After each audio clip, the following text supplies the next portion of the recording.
Bonjour, Johanna Yawad Jamen. Je fais cette vidéo par rapport à un commentaire qui a été posté sur le Facebook de William Jamen Coaching.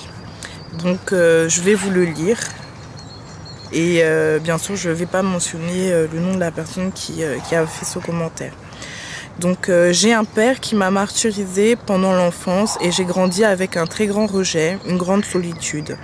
Mes relations avec les hommes en dents de scie.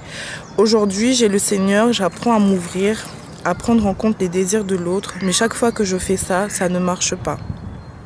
J'ai besoin d'amour et les hommes que j'ai rencontrés m'en ont donné, mais pas satisfaite. Du coup, je n'ai pas de relation suivie. Ils m'ont tous reproché le fait d'être trop capricieuse. Help me. Donc,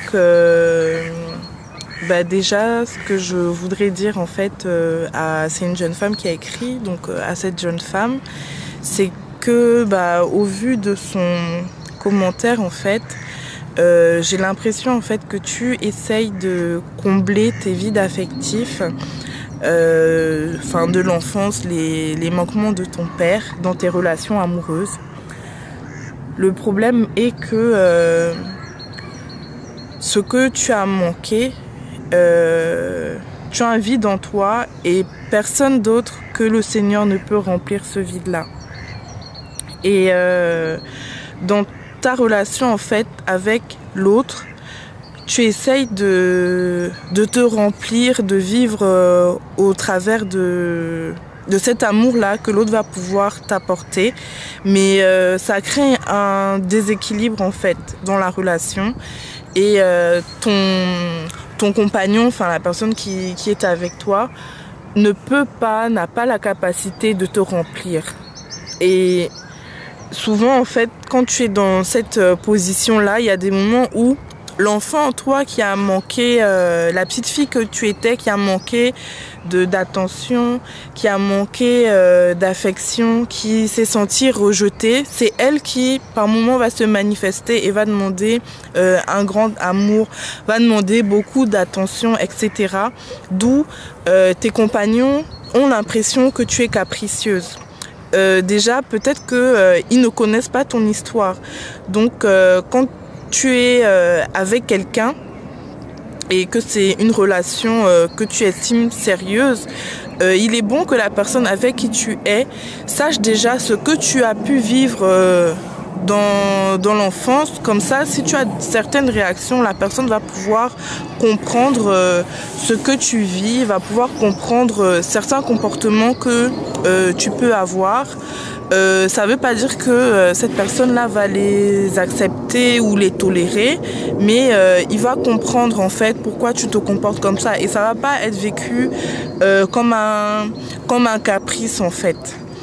Et ça c'est de une. Et de deux, toi en fait ce que tu dois faire dans ta relation amoureuse en fait, l'autre n'est pas là pour te remplir d'un vide que tu as. Parce que quand tu te comportes comme ça, l'autre commence à devenir pour toi un objet en fait. Et tu t'en rends pas compte. Et souvent, ce genre de relations, ça mène dans des relations, j'ai envie de dire, mélodramatiques, où des fois, dans ta jeunesse, tu as pu t'accrocher à des personnes qui peut-être n'étaient pas bien pour toi, mais parce que tu avais besoin d'être avec des personnes, tu t'accrochais, tu ne relâchais pas, tu laissais pas en fait la personne entre guillemets être en fait ce qu'elle est.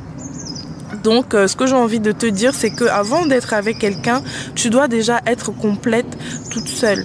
Et le manque d'amour que tu ressens en fait à l'intérieur de toi en vérité, c'est un amour que toi-même tu dois t'apporter à toi-même.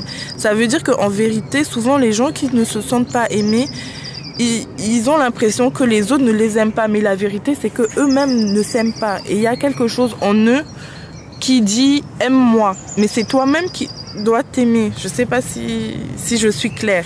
Mais si toi-même, tu es rempli d'amour pour toi-même, il n'y a pas de déficit en fait.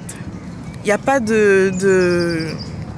de déficit. Et à partir du moment où toi tu es rempli de l'amour que tu as pour toi-même, tu t'aimes, tu fais des choses qui construisent ta vie, tu prends des décisions qui sont bonnes pour ta vie, tu fais des choix qui sont bons pour ta vie, tu te respectes toi-même, tu fais des choses positives pour toi. C'est comme ça que tu vas apprendre à développer de l'amour pour toi.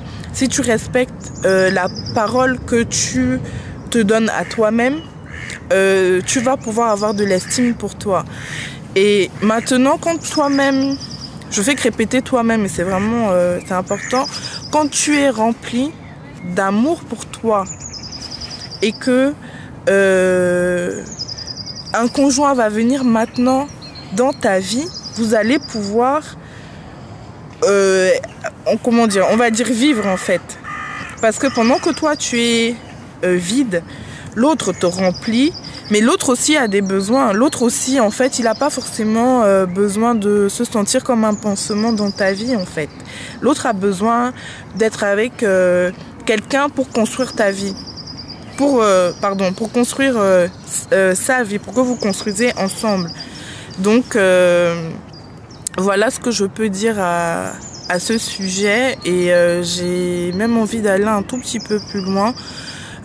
Parfois, il y a des moments, on nous dit oui, il faut aimer le Seigneur, etc. On va aimer le Seigneur, mais parfois les personnes qui ont manqué d'amour, qui manquent d'amour, ils arrivent à aimer le Seigneur, mais ils n'arrivent pas à s'aimer soi-même. Or, s'aimer soi-même, c'est un commandement. La Bible dit « aime ton prochain comme toi-même ». Ça veut dire que oui, tu dois aimer les autres, mais tu dois déjà commencer par t'aimer toi-même. Et tu dois pas, en fait, aimer les autres plus que soi. C'est un péché, en fait. Parce que la Bible a dit comme ça veut dire l'égalité, pareil, de la même façon. Donc, c'est comme ça que ce que tu aimerais que on fasse pour toi, fais-le pour les autres. Et ce que tu fais pour toi, fais-le pour les autres. Si tu n'arrives pas, par exemple, je prends un exemple, tu n'arrives pas, par exemple, à ranger ta maison et que tu veux aller aider une autre personne à ranger sa maison, tu es en train d'aimer l'autre plus que toi en fait. Et c'est injuste envers toi. Et comment dire, le Seigneur a mis en nous la conscience. Et la conscience, c'est comme si en nous, il y a comme quelque chose qui nous juge à l'intérieur de nous. Et qui nous juge par rapport à ce qu'on fait aux autres, mais par rapport à ce qu'on se fait à soi-même en fait. Et quand tu manifestes de l'injustice en toi-même, c'est comme si inconsciemment tu es en train de te dire que tu ne t'aimes pas, tu es en train de ne pas manifester d'amour envers toi-même et ça creuse encore le fait de ne pas se sentir aimé. La première personne que tu dois aimer, c'est toi-même. Et je me souviens donc dans ce que je viens de lire, je crois que tu as dit que tu as essayé de t'ouvrir aux autres et de faire des choses envers les autres. Peut-être j'ai envie de te dire aussi, quand les gens avec qui tu étais t'ont dit qu'ils étaient capricieuses, peut-être retourne vers ces personnes-là, non pas pour réparer les relations ou quoi que ce soit, mais pour que ces personnes-là puissent te dire exactement qu'est-ce que ça signifiait être capricieuse. Et je pense que quand ils t'en diront plus, tu comprendras en fait. Donc j'ai essayé de répondre par rapport aux éléments que tu as apportés et j'espère que ça t'aidera à y voir plus clair. Voilà, sois béni.